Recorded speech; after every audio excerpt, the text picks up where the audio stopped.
सत्ता का सेमीफाइनल माने जा रहे यूपी की 7 सीटों पर उपचुनाव के लिए वोटिंग की उल्टी गिनती शुरू हो गई है।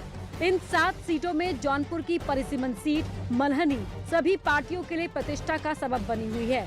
ये सीट एसपी विधायक पारसनाथ यादव के निधन के बाद खाली हुई। इस सीट पर एसपी ने उनके बेटे लक्की यादव को मैदान में उतारा है। वैसे तो इस सीट पर सभी पार्टियों के अपने अपने दावे हैं, लेकिन पूर्व सांसद धनंजय सिंह के मैदान में उतरने से लड़ाई त्रिकोणीय हो गई है। एसपी और बीजेपी के बीच सीधी टक्कर देखने को मिल रही है, लेकिन धनंजय सिंह की लोकप्रियता भी जनता के बीच दिखाई दे रही है। ये देखना दिलचस्प होगा कि जौनपुर की मल्हनी सीट पर सियासी ऊंट किस करवट बैठेगा। ऐसे में पब्लिक की नब्ज टटोलने के लिए आज ऑटो वाली रिपोर्टर पहुंची मल्हनी।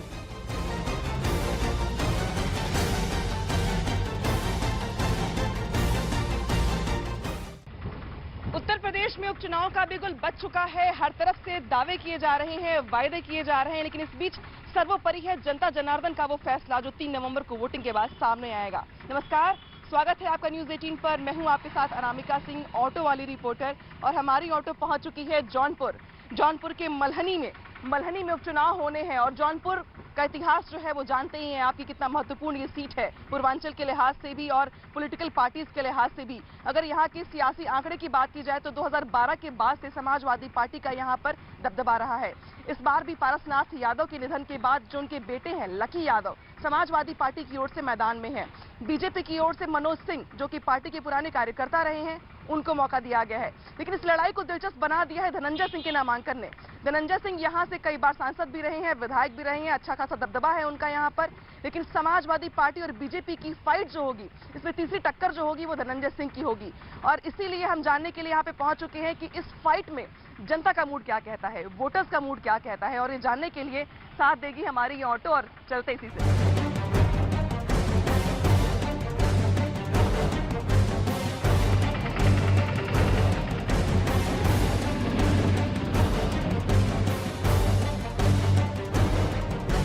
बहुत सारी महिलाएं और पुरुष दिखाई दे रही हैं जो यहीं के रहने वाले हैं। इनसे हम बात करके जानने की कोशिश करेंगे कि आखिर सियासी समीकरण क्या कहते हैं, वोटर्स का मूड क्या कहता है, किस पार्टी ने यहाँ पर काम किया। आपसे पूछूंगी चाची, काम भइल बा?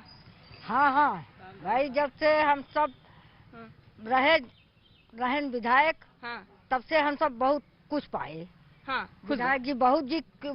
विधायक जी के घर पे गए, वहाँ पे सामान बहुत कुछ मिला। हम सब उनके बदौलत पानी पिए थे। विधायक का नाम? अच्छा, धनंजय सिंह के। धनंजय सिंह, हाँ। अच्छा, महिलाओं को लेके किसने काम किया मल्हनी में? क्योंकि महिलाओं की संख्या ज्यादा है, दिखाई दे रही है यहाँ पे। क्या उन्हें की है? कोई नहीं किया। क्यों ना के धनंजय छोड़ के उन्हें की है बा? क्यों न के लिए? हम सब धनंजय की जे पहुँचा बा, हम ना अमीर गरीब जे पहुँचा बा। धनंजय भैया सबके सहारा दिए हैं, पानी दिए हैं, सुधे दिए हैं, तेरही दिए हैं, खाए भी देते हैं। इतना बड़ा गाँव हुआ केहू दिए ना, एक अन्न दिए बेटा, न मोदी दिए न केहू सरकार ना दिए, लेकिन सरकार धनंजय भैया हमें सब घरे घरे हमें सब पहुँचवाए बाटे ने। आवत बा और फड़िया मेघन के 5 साल बाद कूद जाता है, 1 महीने कूदता है। हमारे गरीब के अंगूठा चपवा के चला जाता है, क्यों दिखाता ही नहीं है। बातों के महिलाओं के पुरुषों से बात करते हैं। मेरे बहुत पीछे जो पुरुष दिखाई दे रहे हैं, आपने महिलाओं की बात सुनी होगी। मैं आपसे जरूर पूछूंगी, यही सवाल पूछूंगी, किसने काम किया है यहाँ पे? देखिए, जौनपुर की धरती पे मल्हनी विधानसभा आता है, ठीक, ये साक्षरों की धरती है। यहाँ लोग जागरूक हैं। इसको आप इलेक्शन के तरीके से न देखिए, इसको आप सिलेक्शन के तरीके से देखिए। सिलेक्शन किसका करेंगे आप? बता रहे हैं, यहाँ की जनता जानती है कि प्रतिनिधि कैसा होना चाहिए, काम कौन करता है, हमारी समस्या का आकलन कौन कर सकता है, विधानसभा में अपनी बात कौन कह सकता है। तो यहाँ जल ही जीवन है। अगर पूरे उत्तर प्रदेश में सबसे ज्यादा हैंडपंप किसी ने गड़वाया है तो सांसद धनंजय सिंह ने गड़वाया है। ठीक है। लेकिन ये तो कहते कि भाई योगी जी, मोदी जी ने बड़ा काम किया है जौनपुर में। आप लोग भी तो यहाँ के रहने वाले हैं, बताइए क्या क्या विचार? नहीं, कुछ काम नहीं किए हैं। जो कुछ यहाँ पे काम हुआ है, जो अपनी फरियाद, हम तो खुद भुक्तभोगी थे।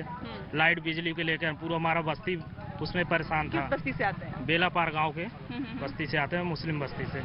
आप यहीं के रहने वाले हैं? किसने काम किया यहाँ पे? बीजेपी ने किया है, समाजवादी पार्टी ने किया है, या धनंजय सिंह का जिसका लोग जिक्र कर रहे हैं? जो भी सरकार है सब कुछ न कुछ करता ही है ना। कोई ऐसा थोड़ी है कि नहीं किया। जो काम तो सबने किया है, किसी का कहीं दिख रहा है, किसी का कहीं दिख रहा है। काम तो सब। आपको किसका काम दिख रहा है? काम सब सभी का अरे दिख भाई रहा। नाम ले लीजिए, कोई दिक्कत थोड़ी है। काम तो हाँ देखिए देखिए देखिए, आपको सपा ने भी काम किया है। सपा ने काम किया है, हाँ किया है ना। काम किया है, हाँ क्या काम किया है? हमारे इधर रोड वोड सब बन गया है और जो भी है काम हुआ है। काम हुआ है। ये जौनपुर सीट पे, मल्हनी सीट पे किसने काम किया है, किसने विकास के यहाँ पे चीजों को आगे बढ़ाया है? काम बीजेपी भी किया है और सपा भी किया है। समाजवादी पार्टी ने क्या काम किया है? सुविधा जो सही मिला है सबको, जनता को मिली है, सब सुविधाएं मिली। किसने काम किया है यहाँ पे? अरे मैं क्या बताऊंगा, मुस्कुराइए मत, बताइए भाई, चाय के साथ ही बता दीजिए किसने काम किया है। साहब सरकार ने सभी सरकार काम किया है। सरकार में कोई कमी नहीं हाँ, है। घर के आगे सड़क है, हमारे घर के आगे बिजली सड़क आती है? बिजली आती है, पीने के लिए पानी आता है, पानी आता है, सब कुछ इलाज है। मिलता है, गिलास नहीं बनता हमारे यहाँ। इलाज मिलता है, हाँ, बीमार इलाज पड़ने मिलता है, सब कुछ मिलता है। का मोदी और दिख रहा आज में 150 रुपया दाल का मोबाइल है हाँ। इतना जरा पैसा कितने रुपए हो गए? 150 रुपये किलो। 150 रुपए किलो? हाँ, जरा पैसा रहा खाए ना, जरा रहा वैसे मरे मनाई वैसे मोदी योगी मांगे जो बढ़ ही गया है। कितना बड़ा है आदित्यनाथ ने खाली अब सांसद के लिए याद करेंगे तो किसको करेंगे, आप ही बताओ। 70 रुपये प्याज, 40-45 बड़ी रुपये महंगाई आलू और 50-60 रुपये फूल गोभी, बताओ कहाँ मिले। समाजवादी पार्टी बोल रहे हैं, उधर से धनंजय सिंह को लेके देख रहे महिलाएं किस तरीके से बात कर रही हैं। नए महिलाओं से उनसे पूछिए, अगर कोरोना काल में मोदी जी ने, योगी जी ने विकास नहीं किया तो 500 रुपए उनके खाते में आता था कि नहीं? किसानों को 2000 रुपए महीने खाते में आता था कि नहीं? चावल गेहूं सब फ्री था कि नहीं? पूछिए उनसे। 24 घंटे बिजली कर दी गई, ये मोदी सरकार की देन है, ये योगी सरकार की देन है कि नहीं? पूछिए उनसे, है कि नहीं? 24 घंटे बिजली आती है? अभी चुनाव में ये जो चुनाव चल रहा है, हाँ, 24 घंटे तो बिजली नहीं आती, हाँ, लेकिन चुनाव की वजह से 16-17 घंटे बिजली आ रही है। नहीं, मैं इन्हें आश्वस्त कर देना चाहता हूँ, अब बिजली कभी जाएगी नहीं। 24 घंटे बिजली हमेशा के लिए है। जब तक मोदी योगी की सरकार है 24 घंटा बिजली हमेशा आप रहेगी। बताइए, यहाँ पे माहौल देख के क्या लग रहा है? समाजवादी पार्टी, बीजेपी, किसने काम किया है? धनंजय सिंह ने काम किया है। धनंजय सिंह ने 2002 में निर्दल प्रत्याशी से यहाँ चुनाव लड़े थे और यहाँ की जनता ने जो है उनको बहुत वोटों से विजयी बनाया था। उसी को देखते हुए यहाँ की जनता हमेशा जो है सुख दुख में शामिल रहते हैं। किसी के यहाँ कोई घटना होती है, माननीय धनंजय सिंह तुरंत पहुँचते हैं। कोई गरीब पहुँचता है, नल चाहिए, दवा चाहिए, इलाज चाहिए, राशन चाहिए। लॉकडाउन चल रहा था, उस दरमियान उन्होंने बहुत सारे तमाम योजनाएं के तहत हर गरीब को अनाज, पैसा, रुपए जो उनकी व्यवस्था थी उससे उन्होंने दिया, जिससे जीवन लोग यहाँ अपना आराम से खाए पिए और जितना हो सकता है उतना उससे ज्यादा से ज्यादा संकट में मदद कोरोना के संकट में उन्होंने मदद किया। और ये भाई भारतीय जनता पार्टी की योगी सरकार जो है वो भी जो है काम किया है। सहयोगी भी यहाँ पर है।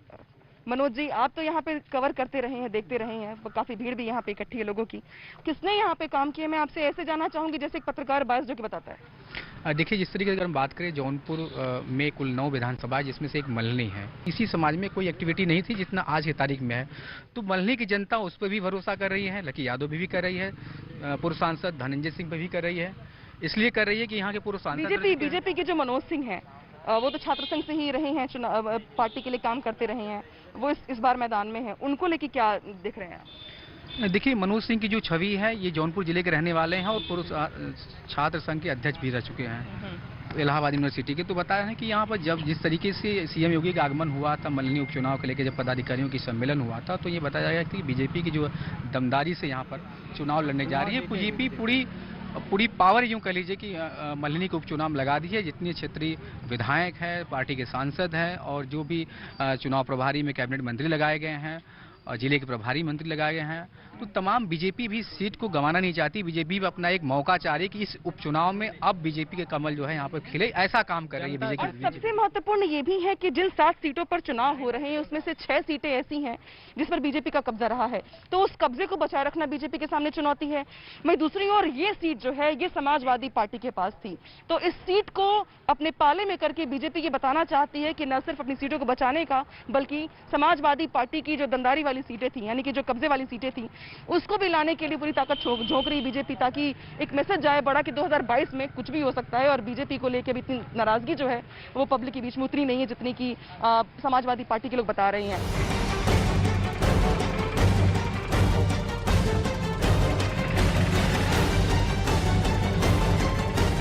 डमरुआ सीट सीट पर लगातार हम घूम रहे हैं और घूमते घूमते कम से कम ये तो तय हो गया है कि लड़ाई किसी के लिए यहाँ पे आसान नहीं है, राहें किसी की आसान नहीं है। लेकिन इसके पहले बात जरूर करना होगा कि आखिर क्या कहता है यहाँ पे जातिगत आंकड़ा। 90,000 से 1 लाख के आसपास जो है वो यहाँ पे यादव की आबादी है, यादव बाहुल्य इलाका है ये। इसके अलावा 40 से 50,000 के बीच में ब्राह्मण हैं और कुछ इतने ही ठाकुर भी हैं। 30,000 दलित हैं और 30,000 के आसपास ही मुसलमान समुदाय के मुसलमान धर्म के लोग भी यहाँ पर हैं। डमरू गांव में एक जगह ऐसी मुझे मिली जहां पर मुझे बहुत सारी महिलाएं एक साथ एक जगह पे मिल गई, कुछ पुरुष भी मिल गए। दलित इलाका है यहाँ पे सबसे ज्यादा जो आबादी है वो दलितों की है और इसलिए जानना बेहद जरूरी है कि इस बार जिस तरीके से कमल खिलाने का प्रयास किया जा रहा है बीजेपी की ओर से, तो समाजवादी पार्टी की ओर से कहा जा रहा है कहीं मत जाओ हम ही हैं। लेकिन इस बीच धनंजय सिंह जो हैं वो ये दावा कर रहे हैं कि भाई दलितों के लिए अगर किसी ने काम किया है तो उन्होंने ही काम किया है। मैं एक एक करके लोगों से बात करना शुरू करूंगी और बताऊंगी आपको कि ये महिलाएं जो हैं ये बहुत शिक्षित नहीं है। कम से कम इस इलाके के बारे में ये कहा जाता है कि यहाँ शिक्षा जो है उसका रेशियो थोड़ा कम है। लेकिन बिजली, पानी, सड़क, स्कूल, अस्पताल है या नहीं इस इलाके में, किसने काम किया है, किस पार्टी ने काम किया है, ये जरूर पूछूंगी मैं। मल्हनी सीट पर जिस तरीके से आप देख रहे होंगे उपचुनाव में बीजेपी, समाजवादी पार्टी और भी पार्टीज आगे आ रही, कुछ लोग निर्दलीय आगे बढ़ रहे हैं। किसने काम किया है यहाँ पे और क्या हवा दिखाई दे रही है आपको यहाँ पे? नहीं, यहाँ पे तो किसी ने काम नहीं किया है। समाजवादी पार्टी 2012 से यहाँ पर कोई काम नहीं किया, कोई काम नहीं किया। क्या आपको भी लगता है कि कोई काम नहीं हुआ है? उम्मीद किससे है आपको? देखिए जो है आप 50 साल 60 साल का बिगड़ा हुआ कार्य अब 5 साल में तो पूरा हो नहीं जाएगा, 10 साल में उसमें टाइम लगेगा। क्योंकि देखिए बीजेपी सरकार काम करेगी, क्योंकि अब टाइम भाई लगेगा। सपा काम नहीं करेगी? अरे सपा करेंगे लेकिन जितना रफ्तार से काम होना चाहिए था जब उसकी सत्ता थी वो काम नहीं कर पाई। काम किसने किया महिलाओं के लिए यहाँ पे? काम तो वैसे कोई ने खास नहीं किया। आप देख रही हैं जहाँ पर खड़ी हुई है क्या हालत है। आप जिस रोड से आई हैं आपने देखी है क्या हाल है। तो यहाँ तो समाजवादी पार्टी के विधायक थे, पारसनाथ यादव थे, हालांकि उनका निधन हो चुका है। क्या उनकी तरफ से कोई काम नहीं किया गया? नहीं, काम किए गए हैं। फिलहाल जिस तरफ होना चाहिए वो काम नहीं हुआ है। जो सुविधा महिलाओं को मिलना चाहिए वो चीज नहीं मिली। किसने काम किया है? सड़क किसने बनवाई है? कोई नहीं बनवा रहा है, कोई सुविधा नहीं दे रहा है। हम सब परेशान है एकदम। हमारे गांव में कोई सुविधा नहीं है। कौन सी सुविधा चाहती हैं? चाहती है लैटरिन चाहती हूँ, कॉलोनी चाहती हूँ, कुछ भी नहीं मिला। शौचालय नहीं बनवाया? नहीं, कुछ नहीं बना है हमारे गाँव में। कॉलोनी भी नहीं बनवाई? नहीं। सब परेशान है रहने के लिए। एकदम परेशान है। आप कहाँ से आती हैं? आप यहीं से हैं? यहीं से हैं? हाँ। किस पार्टी ने काम किया है यहाँ पे? कोनो पार्टी नहीं की है। कोनो पार्टी नहीं? नहीं, न कॉलोनी दिया, न बाथरूम दिया, न सड़क दिया, न हमको लोग कोनो सुविधा नहीं दिया। हम लोग मड़ई में गुजारा थे भीज के। मड़ई में रहे? हम मड़ई में रहे थे। जितना नेता यहाँ सब हम मड़ई में घुसेर के दिखाई दी। यहीं की रहने वाली हैं? हाँ, यहीं से। अभी किस पार्टी ने काम किया यहाँ पे? शौचालय किसी ने बनवाया? सरकार कोई नहीं। अभी मड़ई देख लेगी तो पगला जाएगी कि कैसे तुम लोग अपना जीवन बिता रहे। इससे पहले आप लोग किसी से शिकायत करने नहीं गए अपने आस पड़ोस के लोगों को? करने जाए, बड़े वाले सुनते हैं तो वो अपना लेके अपने घर जाते हैं। हमें लोग पूछिए, बड़ा लोग जो पावत हैं गरीबन का आवत जहाँ से, तो सब बड़ा खाते हैं कि छोटे दे। तो हम लोग का करी, मार करे लाए तो नहीं है। हम सुबह चाहे भीज के रही, चाहे मड़ई कुरिया गिर जाए, चाहे दबाई के मर जाए, चाहे कैसा भी करी। अस्पताल नहीं आस पास? कोई नहीं सुनने वाला। शौचालय बना है घर के? न शौचालय बा, न घर दुआर बा, हमारे तक मड़ई बा, न खेत न बाड़ी। कैसे गुजारा होता है? अरे ऐसे जो मजूरी धतूरी कई खात है, मजूरी न पाई करे के बाद ये गाँव ऐसे मजूरी नहीं। आदमी क्या करेला? आदमी ये फरसा झुआ करत रहन। उहा 2 साल से बैठे हैं। लड़कियां खियाऊ दिया भारी बे। और नरेगा में काम नहीं मिल रहा? नहीं, नरेगा में कुछ अपना ही कर लेते हैं, ले लेते हैं, हमें सब का देंगे। महिलाएं शिकायत करके शौचालय नहीं बन पाए? नहीं, कुछ न कुछ ऐसा मतलब काम किए हैं, ऐसी बात कुछ नहीं है। वो थोड़े उनकी तबीयत भी कुछ दिन से खराब थी तो बाहर थे। इसके पहले काम कर चुके हैं, ऐसी बात नहीं है। बस कुछ ही लोग जो है ऐसे शिकायत कर रहे हैं, बाकी ऐसी कोई दिक्कत नहीं है। आपको भी लगता है कोई दिक्कत नहीं है? सपा ने काम किया है? सपा काम किया है। सपा पूरी तरह से इस समय चुनाव माहौल बन रहा है उसका। पूरी तरह से कोई दिक्कत नहीं है। लाइट, बिजली, सड़क काफ़ी पारसनाथ जी काम किए हैं। हम लोग समझो फार्म भरवाते हैं, जो ना फोटो लेते हैं, ड्यूरो करवा के लेते हैं, कहते हैं अगले महीने में देंगे, अगले महीने में देंगे, मगर हमारे लोग को कोई सुनवाई नहीं करते। सब फार्म लेकर के फार्म धर रख लेते हैं, फेंक देते हैं फार्म। कह रहे हैं कि हम ऐसे ही करेंगे, आप लोग करोगे? आप बताइए, हमारी सरकार बिजली आती है? कुछ नहीं, पानी मिलता है? कुछ नहीं, अपने पदर से पानी है। हाँ, सरकार नहीं दी, सरकार नहीं दी, कॉलोनी नहीं दी, कुछ नहीं। प्रधानमंत्री आवास योजना के तहत बहुत बेटी परेशान है, ये बाहर भीतर जाए भी नहीं, कहाँ जाए कहाँ ना, जगह न पाती हमरे सबके, रोड पे आके बैठे थे। तो ये समझना चाहिए और ये समझना पड़ेगा पॉलिटिकल पार्टीज के लोगों को कि जौनपुर जो हर मामले में काफी महत्वपूर्ण रहा, पॉलिटिकल पार्टीज भी यहाँ पे समय समय पर उनको मौका दिया गया। समाजवादी पार्टी भी यहाँ पर शासन किया यहाँ पे, और बसपा के लोग भी यहाँ पे कई बार चुन करके आए। लेकिन विकास के नाम पर अगर आप घूमेंगे यहाँ पे, तो जिस तरीके से शिकायतें सुन रहे हैं आप महिलाओं की कि शौचालय तक यहाँ पर इस इलाके में नहीं है, तो कड़ी चुनौती है, बड़ी चुनौती है। साथ ही साथ आकलन करना पड़ेगा पॉलिटिकल पार्टीज के लोगों को कि आखिर किस तरीके से यहाँ पर काम करने की जरूरत है। आइए ये प्रत्याशी है बसपा की ओर से जयप्रकाश दुबे जी, इनसे बात करेंगे हम। पहले आपने जनता की शिकायतें सुन ली, अब जरा इनकी बात भी सुन लीजिए। इतने साल हो गए यहाँ पे, बसपा के कई लोग सांसद बन के भी यहाँ पर आए, चुने गए, जनता ने मौका दिया, शौचालय तक नहीं है महिलाओं के पास। शौचालय का कार्य तो केंद्र सरकार का है, आप पूछिए भाजपा वालों से, उनका शौचालय पे इतना पैसा खर्च हुआ तो कहाँ ले गए, आप लोग दिखाइए। अच्छा, शौचालय का पैसा कहाँ गया हो? शौचालय का कार्यक्रम केंद्र सरकार का था, तो उनसे पूछिए। नहीं, पूछ तो मैं यहाँ पे रही हूँ, लेकिन लोगों की शिकायत ये है कि लोग आते हैं, सेक्रेटरी साहब आते हैं, बीडीओ साहब आते हैं। 2007 से लेकर 2012 तक बहुजन समाज पार्टी की गवर्नमेंट रही है, और जो भी दलित बस्तियों से लेकर के कमजोर वर्गों में जो भी विकास का काम हुआ है ग्रामीण स्तर पे, सब बहन जी के कार्यकाल में हुआ है। 10 साल तक जनता को केवल ठगे जाने का काम किया जा रहा है, जनता इसको अच्छी तरह जानती है, और इस चुनाव में इस चीज को प्रदर्शन करेगी, इसका सबक सिखाएगी जनता को। समाजवादी पार्टी ने 2012 से लेकर अब तक यहाँ पे वो रही हैं, पारसनाथ यादव का निधन हो गया, उनके बेटे अब मैदान में हैं। क्या समाजवादी पार्टी ने भी काम नहीं किया यहाँ पे? बिल्कुल नहीं किया, आपको कहाँ दिख रहा है? ये 2 दिन पहले रोड जो है पेंट हुई है, जब हम लोगों ने बहुत ज्यादा आवाज उठाई तब जाकर के ये पेंट हुई। इसके बाद सारी रोडें वैसे गड्ढा युक्त बनी हुई है, चारों तरफ गड्ढा है, कोई काम नहीं किए। बीजेपी सरकार जो अभी मुख्यमंत्री योगी आदित्यनाथ हैं, प्रधानमंत्री आवास योजना के तहत आवास दिए जा रहे हैं, यहाँ पे मुझे कोई आवास ही दिखाई नहीं दे रहा है। उन लोगों का सारा काम पेपर में है, जमीन पे कहीं कोई काम नहीं है। अगर आप जमीन पे पूरे प्रदेश भर में घूम करके उनके कामों का जायजा लीजिए तो उनका काम केवल पेपर में और मीडिया में है।